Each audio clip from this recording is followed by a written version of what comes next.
হরে কৃষ্ণ। তো আমরা প্রথম স্কন্ধের দ্বিতীয় অধ্যায় দিব্য ভাব এবং দিব্য সেবার দ্বিতীয় শ্লোক আলোচনা করছি।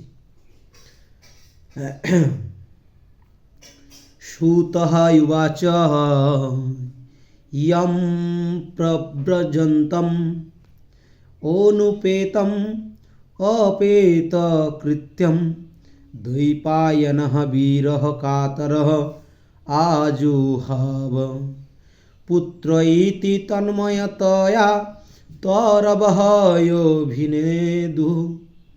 তম সর্বভূত হৃদয়ম মুনিম আনতঃ যস্মি। তো এই শ্লোকের অনুবাদ। শ্রীল সুত গোস্বামী বললেন, আমি সেই মহর্ষিকে অর্থাৎ সুখদেব গোস্বামীকে আমার প্রণতি নিবেদন করি, যিনি সমস্ত জীবের হৃদয়ে প্রবেশ করতে পারেন। দেখুন এখানে কেন সুখ পাখিটি শ্রীল ব্যাসদেব মহামুনির মুখে প্রবেশ করেছিল তারও বিশেষ কিছু কারণ আছে। তিনি ত্রিলোকে তিনি 14টি লোকে বিচরণ করার পরেও তিনি কোথাও জায়গা পেলেন না। কোথায় পেলেন না? শ্রীল ব্যাসদেব মহামুনির স্ত্রীর মুখের মধ্যে গিয়ে আর নিজেকে আশ্রয় নিলেন। তো এটাও ভগবানের কোনো না কোনো লীলার মধ্যে পড়ে, এটা আমরা প্রথমেই জানি। যেটা জানি না, আমরা যে কারণটা জানি না সেটা আমরা কি মনে করি যে নিশ্চয়ই যে এখানে ভগবানের লীলা আছে। এটা কারা মনে করে? ভক্তরা মনে করে। কিন্তু অন্যান্য জড়জাগতিক ব্যক্তিরা তারা কি মনে করে? না ওটা হয়ে গেছে, আমি করেছি। না, এরকমটা নয়। ভগবানের সেই জায়গাতে কর্ম আছে। এবার কি হয়, ভক্তরা যখন জানে না কর্মের কারণটা, তখন ভক্তরা বলে যে ভগবানের অবশ্যই কিছু কারণ আছে। তো আমরা চেষ্টা করব সেই কারণটা জানার। অবশ্যই এটা একদম সম্পূর্ণরূপে প্রমাণিত যে ভগবানের ইচ্ছাতেই কোনো না কোনো কর্ম যা কিছু হয় তার আসল কারণ হচ্ছে ভগবানের নিজের ইচ্ছা। তো এখানে সুখদেব গোস্বামীকে প্রথমে উনি প্রণাম করছেন। আমরা যেমন প্রতিটি কর্মের শুরুতে আমরা আমাদের গুরুদেবের কাছে অনুমতি প্রাপ্ত হই।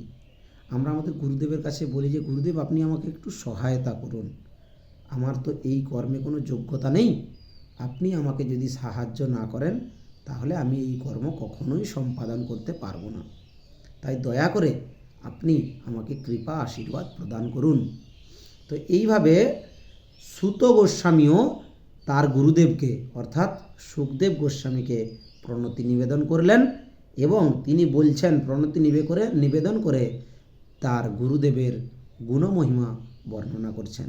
কীরকম না, শ্রীল সুখদেব গোস্বামী ওনার গুরুদেব, তিনি কি করেন, এই জগতে সমস্ত জীবের হৃদয়ে তিনি প্রবেশ করতে পারেন।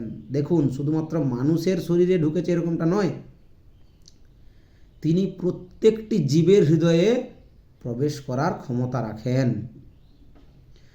তিনি যখন সন্ন্যাস অবলম্বন করার জন্য উপনয়ন অনুষ্ঠান করেন,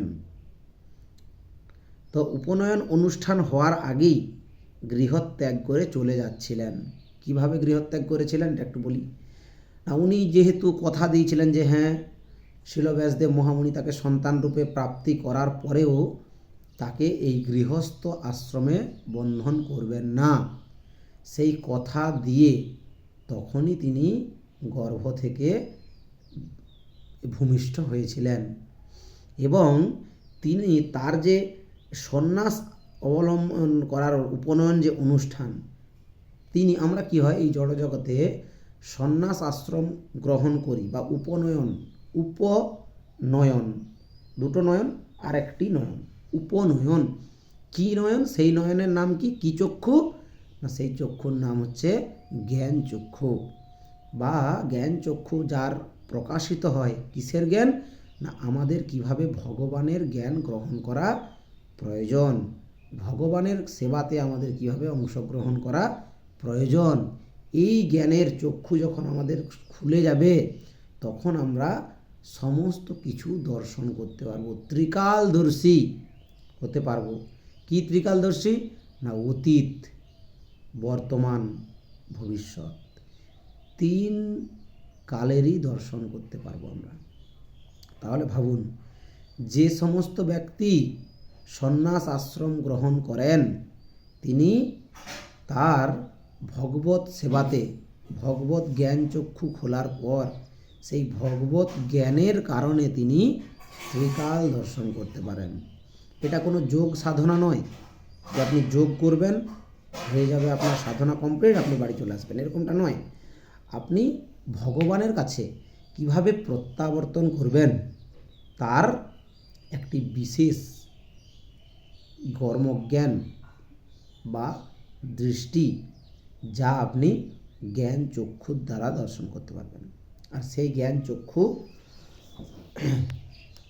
যে অনুষ্ঠানের মাধ্যমে সেই জ্ঞান চক্ষুর প্রকাশ করানো হয় বলে বলা যায়, গুরুদেব জ্ঞান প্রদান করেন, সেই জ্ঞান চক্ষুর যে কর্মসংস্কার বা অনুষ্ঠান কর্ম, তার নাম হচ্ছে উপনয়ন। তো এই সুখদেব গোস্বামীর উপনয়ন হওয়ার আগেই তিনি গৃহত্যাগী হয়ে চলে যাচ্ছিলেন। কিভাবে যাচ্ছিলেন?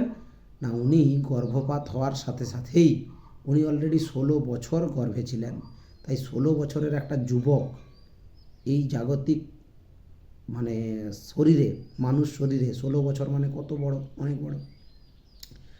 উনি তখন গর্ভপাত হওয়ার পরেই উনি কিন্তু দৌড় দিয়েছিলেন, এই গৃহে তিনি থাকবেন না। কেন?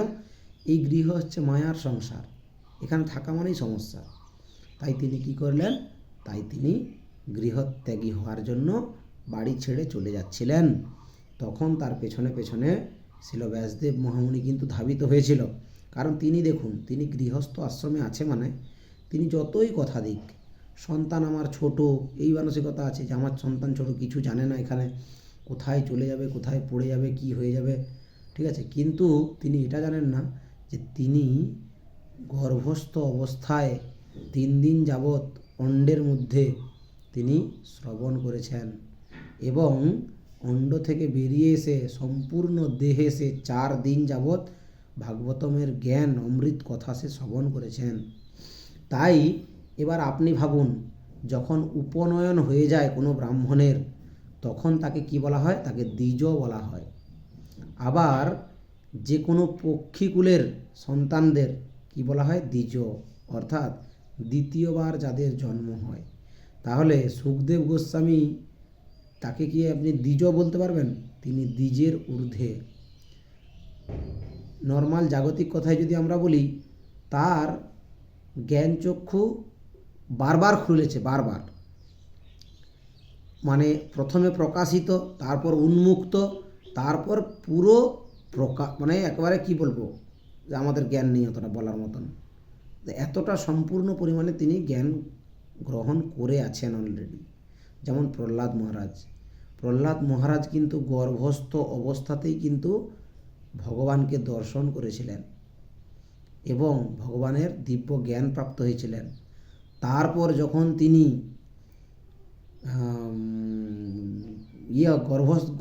ভূমিষ্ঠ হন, তারপর কিন্তু তিনি সেই ভগবানের সমস্ত লীলা কথা বিভিন্ন ঋষি মুনিদের কাছে কিন্তু তিনি শ্রবণ করে করে তিনিও কিন্তু খুব ভগবানের একদম প্রিয় ছিলেন।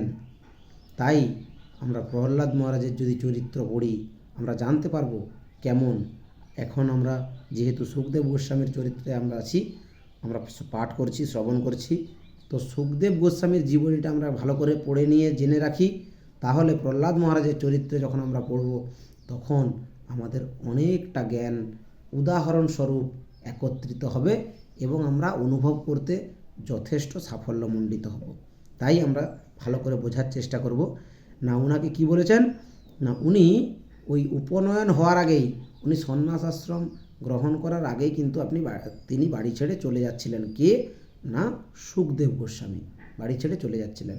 তো এখানে একটা ছোট্ট করে মায়ার বন্ধনের একটা গল্প আছে।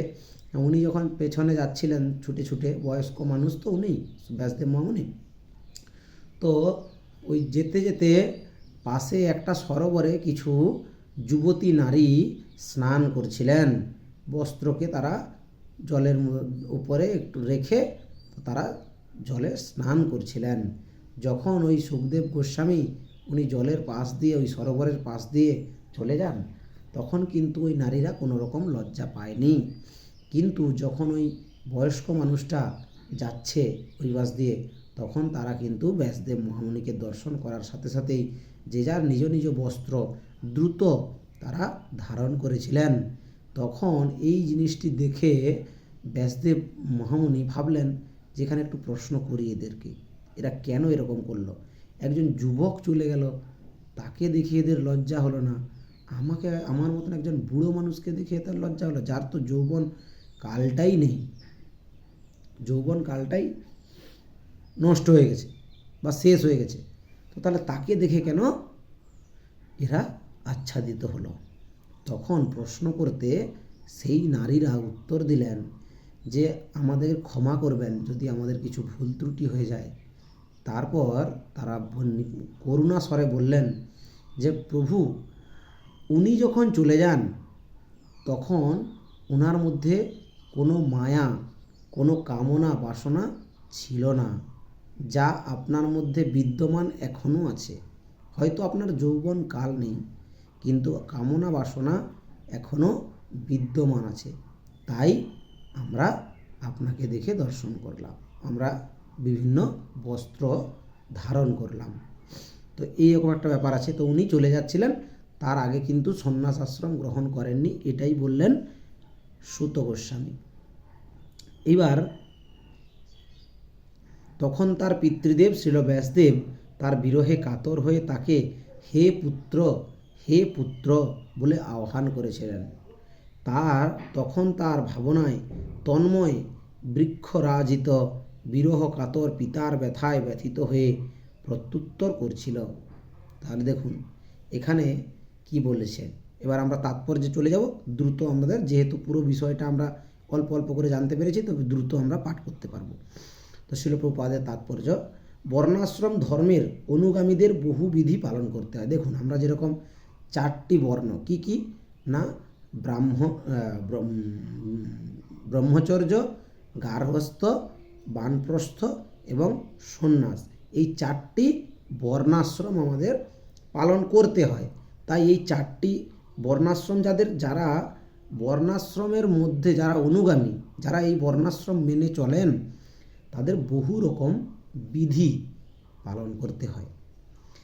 তার একটি বিধি হচ্ছে বৈদিক শাস্ত্র অধ্যয়নের অভিলাষী শিক্ষার্থীকে অবশ্যই সদ্গুরুর শরণাপন্ন হতে হবে। তাহলে প্রথম অংশ কি, সদ্গুরুর শরণাপন্ন হওয়া 1 নম্বর। তার কাছে দীক্ষার জন্য প্রার্থনা করতে হবে। পবিত্র যজ্ঞ উপবিত হচ্ছে আচার্যের কাছে বেদ পাঠের উপযুক্ত যোগ্যতা লাভের স্বীকৃতি। তাহলে পবিত্র যজ্ঞ উপবিত আচার্যের কাছে, মানে দেখুন যিনি যজ্ঞের উপযুক্ত ওই রকম আচার্যের কাছে বেদ পাঠের ওই ব্যক্তিকে যোগ্যতা অর্জন করতে হবে। তাহলে গুরুটাকে না, যজ্ঞের উপবিত আচার্য, যজ্ঞের যে উপযুক্ত আচার্য, তার কাছে এই বর্ণাশ্রমে যে সমস্ত মানুষ অনুগামী, তাদের প্রথম কি হবে, সেই ধরনের গুরুর কাছে শিক্ষা নিতে হবে, তার কাছে দীক্ষা নিতে হবে এবং তার কৃপা প্রার্থনা করতে হবে এবং জ্ঞান গ্রহণ করতে হবে সম্পূর্ণ। সুখদেব গোস্বামীকে এই ধরনের পবিত্রীকরণ অনুষ্ঠান করতে হয়নি। সুখদেব গোস্বামীকে এই ধরনের যে পবিত্রকরণের যে পন্থা বা বিধি, তা কিন্তু পালন করতে হয়নি, কারণ উনি জন্মগতভাবে ওই জ্ঞান প্রাপ্ত হয়েছেন। আমরা স্কুলে যাই কখন, যখন আমরা জ্ঞান গ্রহণ করার জন্য সচেষ্ট হই, তখন আমরা স্কুলে যাই। আর স্কুলে গেলেও কি সঙ্গে সঙ্গে সব জ্ঞান দেয় না। আগে তাকে মানসিকতা তৈরি করানো হয়, স্কুলে কিভাবে আচরণ করতে হবে, স্কুলে কেমন পোশাক পরে আসতে হবে, এগুলো সম্বন্ধে তাকে সম্পূর্ণভাবে আগে জানানো হয়। এগুলোও যেমন শিক্ষার একটি অংশ, তাই এইগুলো না জানলে সে কিন্তু সম্পূর্ণ শিক্ষা বুঝতে পারবে না। এবার আর ওই সুখদেব গোস্বামী উনি ডিমের ভিতরে 3 দিন ধরে শুনেছেন, মানে ওনার একটা বেসিক জ্ঞান, ভাগবতমের যে বেসিক তা ওনার মধ্যে অলরেডি চলে এসছে। ভাগবতমের বেসিক মানে আমাদের কাছে অনেক বড় জ্ঞান, ভাবুন তাহলে ভাগবতমের পূর্ণ জ্ঞান অর্থাৎ সেই জ্ঞানের মাত্রা কতটা বড়। তাই উনি যেহেতু ডিম্বস্থ অবস্থায় ডিমের ভেতরে থাকাকালীন যখন এই ভাগবত কথা 3 দিন শ্রবণ করেন, তাহলে এই 3 দিন ধরে অলরেডি তার এই গুরু কৃপা আশীর্বাদ সব হয়ে গেছে। এইবার পূর্ণ জ্ঞান প্রাপ্তির জন্য উনি জন্মগ্রহণ হয়ে গেলেন, ডিম ফুটে বেরিয়ে গেলেন, তারপর পূর্ণ জ্ঞানও প্রাপ্ত হলেন। আবার এসে কার দেহে প্রবেশ করলেন? শিল ব্যাসদেব মহামুনির স্ত্রীর। তাহলে এবার ব্যাসদেব মহামুনি ভাবছেন যে আমার স্ত্রীর গর্ভ থেকে বেরাচ্ছে, মানে এও একদম শূদ্র, কিছু জানে না, একে বিভিন্ন আশ্রমের অনুশীলন করাতে হবে। প্রথম আশ্রম গুরু সদ্গুরু ধারণ, সদ্গুরুর কাছ থেকে জ্ঞান গ্রহণ, সেখানে দীক্ষা প্রাপ্তি, এসব দরকার, উপনয়ন দরকার, তবে গিয়ে সে সন্ন্যাস আশ্রম হবে। কিন্তু তার জ্ঞান তো সব হয়েই গেছে, যার জন্য সে কী করছে?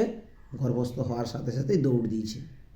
তারপর কি বলেছে না, এই সমস্ত কিন্তু সুখদেব গোস্বামীকে অনুষ্ঠান করতে হয়নি, কেননা তিনি তার জন্মের সময় থেকেই মুক্ত পুরুষ।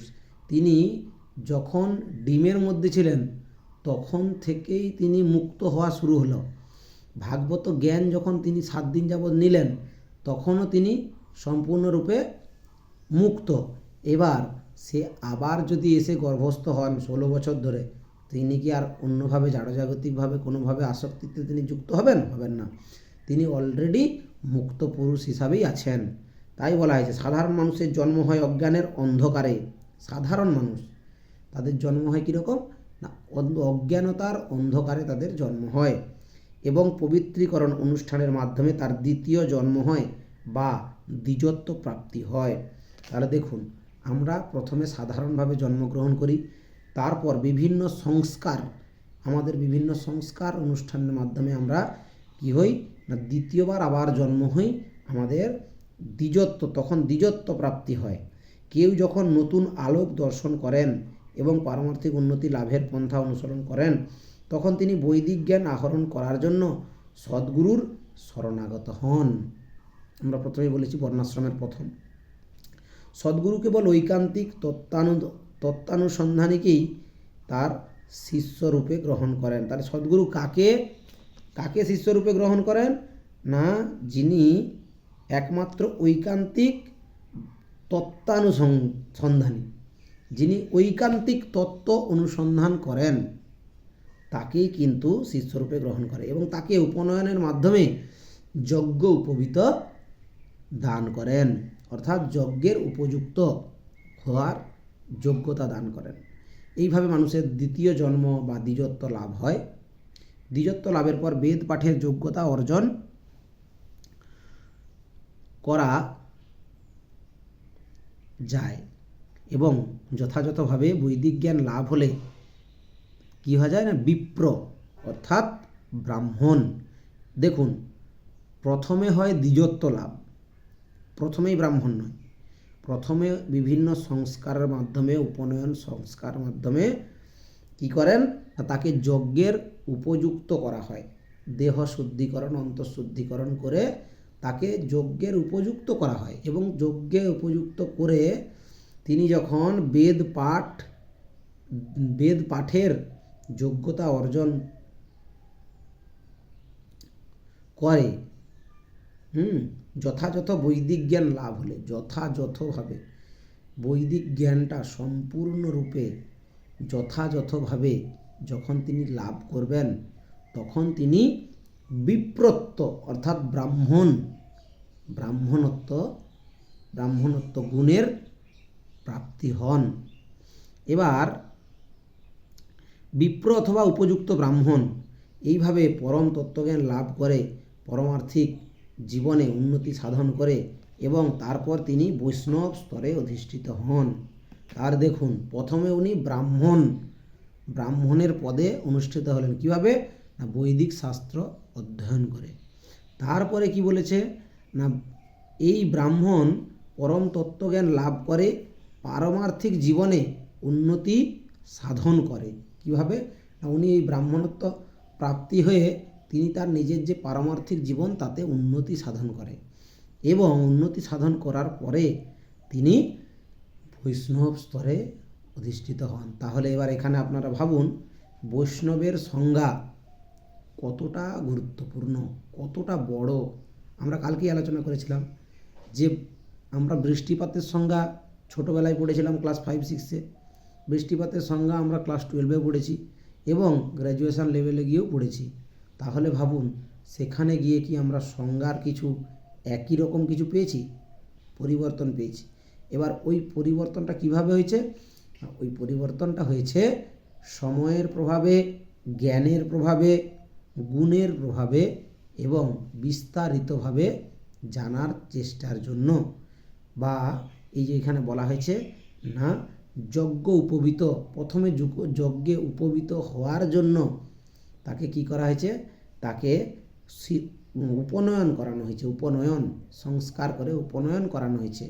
তারপর সে যখন উপনয়ন হয়ে যাওয়ার পর সে যখন বৈদিক জ্ঞান সম্পূর্ণ যথাযথরূপে প্রাপ্ত করেন তখন তিনি বিপ্রত্ব লাভ করেন। বিপ্রত্ব অর্থাৎ ব্রাহ্মণত্ব লাভ করেন। এবার সেই ব্রাহ্মণ যখন বৈদিক জ্ঞান সম্পূর্ণভাবে গ্রহণ করে পারমার্থিক স্তরে উন্নত হয় তখন গিয়ে তিনি বৈষ্ণব স্তরে অধিষ্ঠিত হন। তাহলে বৈষ্ণবের সংজ্ঞা আমরা ডিটেলসে আরও পরে প্রশ্ন উত্তরের মাধ্যমে বুঝব। এবার বলছে বৈষ্ণবের ডেফিনেশন। বৈষ্ণব স্তর হচ্ছে ব্রাহ্মণত্বের স্নাতকোত্তর। ভাবুন, স্নাতক বা গ্র্যাজুয়েশন, স্নাতকোত্তর অর্থাৎ পিএইচডি। তাহলে ব্রাহ্মণত্ব হচ্ছে গ্র্যাজুয়েশন নয়, ব্রাহ্মণত্ব হচ্ছে এইচএস, উচ্চশিক্ষা হচ্ছে ব্রাহ্মণত্ব। আর এই বৈষ্ণব কি? বৈষ্ণব হচ্ছে পিএইচডি লেভেল, বা তিনি গবেষক, এই বিষয়ে পারমার্থিক জ্ঞানে তিনি গবেষক। তাহলে ভাবুন বৈষ্ণবের মান কতটা উন্নত। এবার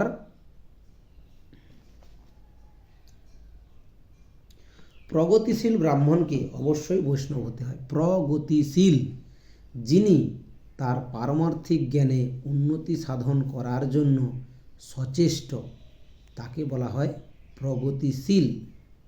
বা আমরা যেমন কোনো আর্থিক দিক থেকে যদি বলি, কেউ যখন অর্থ জোগাড় করে এবং উন্নত হওয়ার চেষ্টা করে তাকে আমরা কি বলে থাকি? উন্নয়নশীল, বা তিনি উন্নয়নের পথে এগোচ্ছেন আস্তে আস্তে, উন্নয়নশীল। সেরকম যখন পারমার্থিক জ্ঞানে তিনি একটু একটু করে এগোবেন তখন তাকে বলা হবে প্রগতিশীল ব্রাহ্মণ। তো এই প্রগতিশীল ব্রাহ্মণকে অবশ্যই বৈষ্ণব হতে হয়। তাহলে প্রগতিশীল হতে গেলে বা বৈষ্ণব মানে হতে, আমি কি বলছি আবার, যে প্রগতিশীল ব্রাহ্মণ, যে ব্রাহ্মণ পারমার্থিক দিকে উন্নয়নশীল, তাকে অবশ্যই বৈষ্ণব হতে হবে। অর্থাৎ যিনি পারমার্থিক জ্ঞানে অগ্রসর হতে চান তাকে অবশ্যই পিএইচডি লেভেল কমপ্লিট করতে হবে। পিএইচডিতেও তো শেষ নেই, পিএইচডির পরে আরও আছে। তাহলে বৈষ্ণবের ডেফিনেশন হলো যে আগে যে ব্রাহ্মণ প্রগতিশীল তাকে বৈষ্ণব হতে হবে, অর্থাৎ স্নাতকোত্তর পর্যায়ে যেতে হবে। এবার তারপরে কি বলেছে না, কারণ কি? বৈষ্ণবী হচ্ছে যথার্থ আত্মজ্ঞানী বা তত্ত্বদ্রষ্টা ব্রাহ্মণ। তাহলে একজন ব্রাহ্মণ, একজন বৈষ্ণব কি, বৈষ্ণবকে আমরা সমার্থক শব্দ হিসাবে আরেকটি নামকরণ কি দিতে পারি না, তিনি যথার্থ আত্মজ্ঞানী এবং তত্ত্বদ্রষ্টা ব্রাহ্মণ। তাহলে ভাবুন, বৈষ্ণব কি সহজ? এত সহজ বৈষ্ণবত্ব? নাকি বৈষ্ণব একবারে গরিব, ছোট অল্প একটু কাপড় পরে, অল্প আহার করে, ভগবানের নাম জপে সর্বদা ব্যস্ত থাকে, তাহলে সে একবারে নিকৃষ্ট? এরকম কিন্তু না। বৈষ্ণবকে যদি আমরা জানতে চাই, বৈষ্ণবের যে কি মান, আমরা কখনো সেই মানের সম্পূর্ণ মান দিতে পারবো না, এতটাই উনি মানি। তাহলে শ্রীল সুখদেব গোস্বামী তাকে প্রথম থেকেই বৈষ্ণব ছিলেন এবং তার বর্ণাশ্রম প্রথা অবলম্বন করার কোনো প্রয়োজন ছিল না। বর্ণাশ্রম ধর্মের চরম লক্ষ্য হচ্ছে কলুষিত মানুষকে ভগবানের শুদ্ধ ভক্ত বা বৈষ্ণবে পরিণত করা। তাহলে কি বর্ণাশ্রম ধর্মের চরম লক্ষ্য কি না, কলুষিত মানুষকে ভগবানের শুদ্ধ ভক্ত বা বৈষ্ণব স্তরে পরিণত করা। আর দেখুন, বৈষ্ণবের আরেকটা নাম আমরা পেলাম না, ভগবানের শুদ্ধ ভক্ত, তারা হন বৈষ্ণব। তাই কেউ যখন উত্তম অধিকারী বৈষ্ণবের কৃপায় বৈষ্ণবত্ব লাভ করেন, তখন তার যে কুলেই জন্ম হোক না কেন, তাকে ব্রাহ্মণ বলে গণ্য করা হয়। দেখুন, যখন কেউ বৈষ্ণবত্ব লাভ করেন, তখন যে কুলেই জন্মগ্রহণ করুক না কেন, তার কর্মের আচরণে, তার কর্মফলে তাকে ব্রাহ্মণ বলে ধরে নেওয়া হয়। সেই ভাবধারা গ্রহণ করেই শ্রীচৈতন্য মহাপ্রভু যখন কুল ও জাত শ্রীল হরিদাস ঠাকুরকে কোন কুল? যবন কুল জাত শ্রীল হরিদাস ঠাকুরকে নামাচার্যের পদে অভিষিক্ত করেছিলেন, শ্রীল সুখদেব গোস্বামী বৈষ্ণব রূপেই জন্মগ্রহণ করেছিলেন। তাহলে সুখদেব গোস্বামী জন্মসূত্রেই কি ছিলেন? বৈষ্ণব।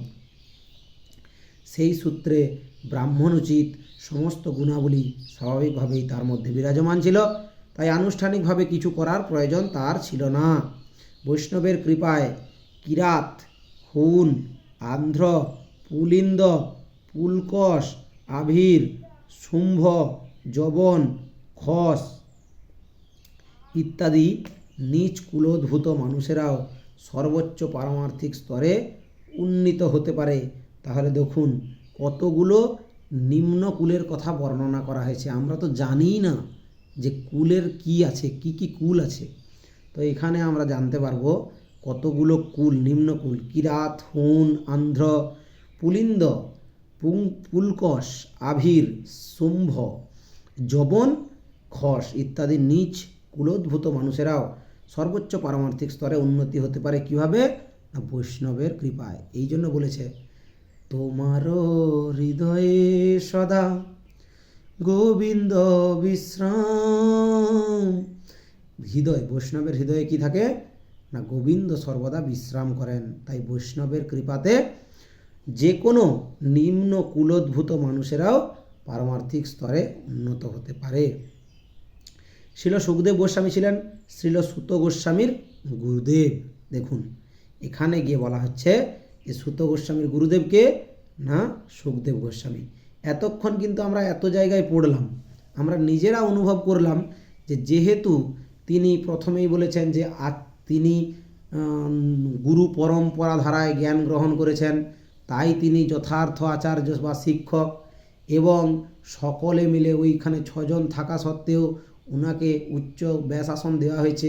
তো এখান থেকে আমরা বুঝতে পারি যে উনি অবশ্যই, যেহেতু গুরু পরম্পরায় জ্ঞান ধারণ করেছেন, তাহলে উনি সুখদেব গোস্বামীর শিষ্য হতে পারেন। এটা আমাদের বুঝে নেওয়া হয়েছিল, কিন্তু সেটাই এখানে স্পষ্টভাবে বলে দেওয়া হয়েছে যে শ্রীল সুখদেব গোস্বামী ছিলেন শ্রুত গোস্বামীর গুরুদেব। তাই নৈমিষারণ্যের ঋষিদের প্রশ্নের উত্তর দিতে শুরু করার আগে তিনি শ্রীল সুখদেব গোস্বামীকে তার সশ্রদ্ধ প্রণতি নিবেদন করেছিলেন। তাহলে এখানে আমরা বুঝতে পারলাম যে 2 নম্বর শ্লোকের কি ব্যাখ্যা আছে। এই তাৎপর্যে অনেক প্রশ্ন আছে, অনেক ব্যাখ্যা আছে, আমাদেরকে পড়তে হবে। আচ্ছা, আমরা এখানেই আজকে শেষ করব, কারণ এখান থেকে অনেক বড় প্রশ্ন, ছোট প্রশ্ন হবে, এগুলো আমাদেরকে রেডি করতে হবে। আজকেও আমরা পারলাম না, ইন্টারনেট সমস্যার জন্য ভিডিও রেকর্ড করে আমাদের পোস্ট করতে হবে। আর আপনারা চেষ্টা করুন সবাই এই সাধু সঙ্গে সবাই মিলে তাৎপর্য পড়ে আমরা যেন নিজেরা সবাই মিলে আমাদের পারমার্থিক কল্যাণ সাধন করতে পারি। হরে কৃষ্ণ। সমস্ত সাধুগুরু বৈষ্ণবের চরণে আমার সশ্রদ্ধ প্রণতি নিবেদন করি এবং আপনাদের কাছে কৃপা আশীর্বাদ ভিক্ষা করি। আপনারা যেন একটু কৃপা করলে আমি এই সামান্য জীবনে যেন শ্রীমদ্ ভাগবতের জ্ঞান একটু যৎকিঞ্চিৎ যেন আমি আমার মধ্যে আয়ত্ত করতে পারি, এই আশীর্বাদ করবেন। এই আশা রেখে আমি আমার আজকের আলোচনা শেষ করব। এবার প্রশ্ন উত্তর তৈরি করতে হবে এবং সবাই মিলে বলুন হরে কৃষ্ণ কৃষ্ণ কৃষ্ণ হরে হরে, হরে রাম রাম রাম হরে হরে। জয় জয় গ্রন্থরাজ শ্রীমদ্ ভাগবতম কি জয়। জয় জয় কৃষ্ণচন্দ্র ভগবান কি জয়। জয় জয় নিতাই গৌর শ্রীনাথ প্রেমানন্দে। হরি হরি বল।